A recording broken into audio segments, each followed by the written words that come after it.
Ini ada pertanyaan menarik. Assalamualaikum Ustaz. Waalaikumsalam warahmatullahi wabarakatuh. Semoga Allah memberkahi Ustaz dan kaum muslimin semuanya. Amin wa iyyakum. Semoga Allah memberkahi yang bertanya dan kita semua. Ana mau bertanya Ustaz, bagaimana cara membuat hati kita ikhlas kepada kesalahan yang diperbuat saudara kita terhadap kita yang merasa disakiti? Syukron Ustaz. Ada sebuah tips yang disampaikan Syekhul Islam Ibnu Taimiyah. Ini tips penting sekali. Catat baik-baik. Syekhul Islam mengatakan, "Idza ra'aita ahadan adzahun nasu wa la ya'udu ila nafsihi bil laumi wal istighfar fa'lam annal musibata hiyal musibah." Apabila Anda melihat seseorang disakiti oleh manusia, dicela, dicaci, dimaki, digibahi, difitnah, mungkin ada kontak fisik, lalu dia tidak mengembalikannya kepada dirinya sendiri, dia tidak mengembalikannya kepada dosanya, kepada kesalahannya, dan dia tidak beristighfar kepada Allah, maka camkan bahwa itulah musibah yang sejati. Karena Allah berfirman, "Wa ma asabakum min musibatin fabima kasabat aydikum wa ya'fu an katsir." Surat Asy-Syura ayat 30. Dan apapun yang menimpa kalian itu disebabkan apa? Dosa-dosa kalian. Dan itu pun Allah sudah maafkan banyaknya kesalahan kalian. Jadi hadirin sekalian, ketika kita disakiti orang, ditipu orang, difitnah orang, digibai orang, itu pasti ada peran dosa. Maka ketika kita menghadapi kondisi-kondisi demikian, introspeksi diri, evaluasi dosa-dosa kita. Ini saya salah apa sama Allah? Pertama cek, kalau misalnya kita diomongin, pastikan apa kritikan mereka kepada kita. Kalau memang benar, perbaiki, berarti itu kesalahannya. Kalau ternyata itu fitnah, kita gak melakukannya, bukan berarti kita bersih dari kesalahan. Itu karena kesalahan kita di tempat lain, di kesempatan lain. Allah balas melalui itu. Jadi fokus kita jangan hanya menyalahkan yang memfitnah, jangan hanya menyalahkan yang menipu, jangan hanya menyalahkan yang mencaci, jangan hanya menyalahkan yang memaki, jangan hanya menyalahkan yang memukul atau menyakiti kita. Yang pertama, salahkan dosa, kata beliau. Karena itu pasti karena perbuatan dosa kita. Pasti, nggak diragukan lagi.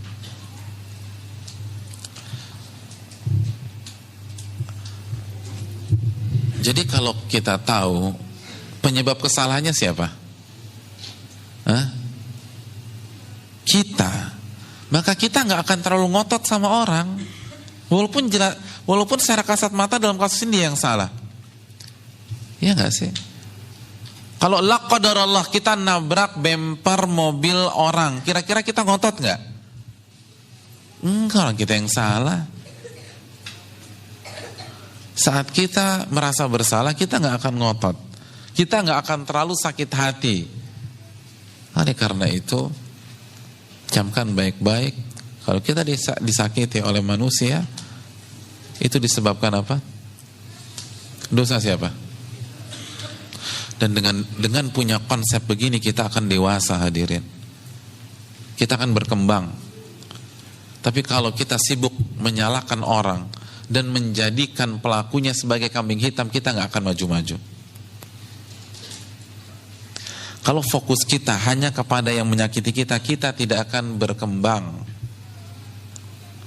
Contoh misalnya, ada orang memfitnah kita, kita sakit hati. Biasanya kalau kita sakit hati, pelampiasannya gimana? Kita telepon teman kita, lalu kita curhat. 2 jam kita telepon teman kita tersebut menceritakan kasus kita yang disakiti oleh si fulan. Berarti 2 jam waktu kita habis menceritakan kesalahan si fulan. Produktif apa tidak? dan bandingkan kalau kita kembalikan kepada diri sendiri. Maka kita akan mengaudit diri kita habis-habisan. Ini saya salah apa lagi nih? Sampai Allah takdirkan saya difitnah melalui dia. Kita akan cari kesalahan kita. Oh ternyata ini. Lalu kita beristighfar, kita memperbaiki diri. Kira-kira kalau kita melakukan pola ini berkembang gak kita? Berkembang. Karena konsep kita introspeksi diri.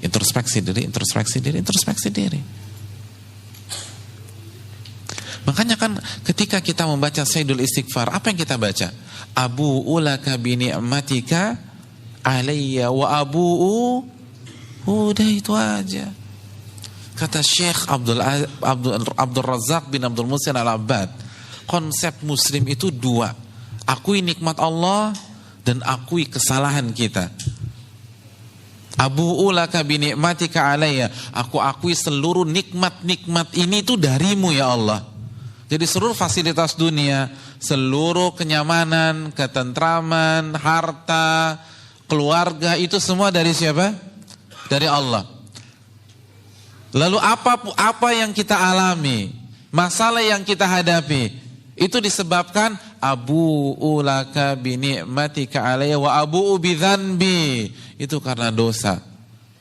Jadi kita hidup konsepnya dengan mengakui nikmat Allah, lalu kita bersyukur, dan kita mengakui kesalahan kita, lalu kita beristighfar. Saya ingin tanya, dari konsep ini ada pihak ketiga nggak?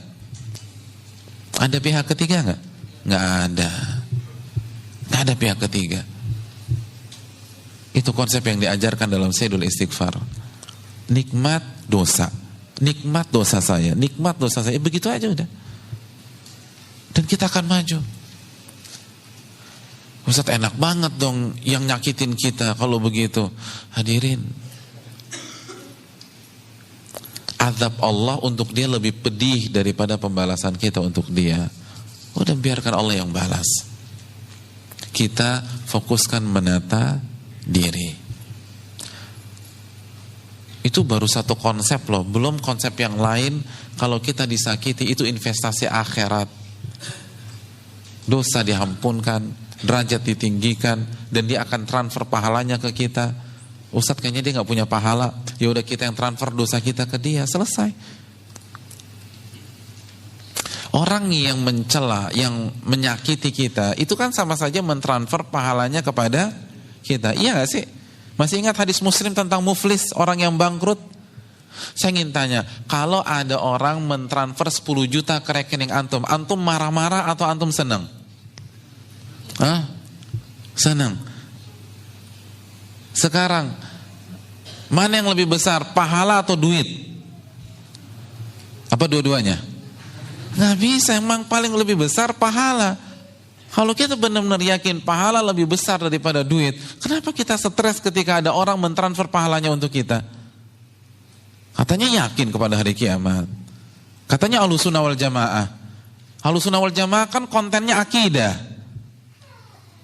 Penekanannya kan akidah, dan akidah kan iman kepada Allah, iman kepada malaikat, iman kepada kitab, iman kepada Rasul, iman kepada hari kiamat, iman kepada takdir. Mana iman kepada hari kiamat?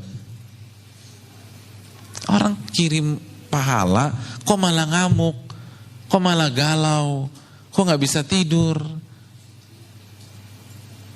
Wallahu ta'ala bishawab.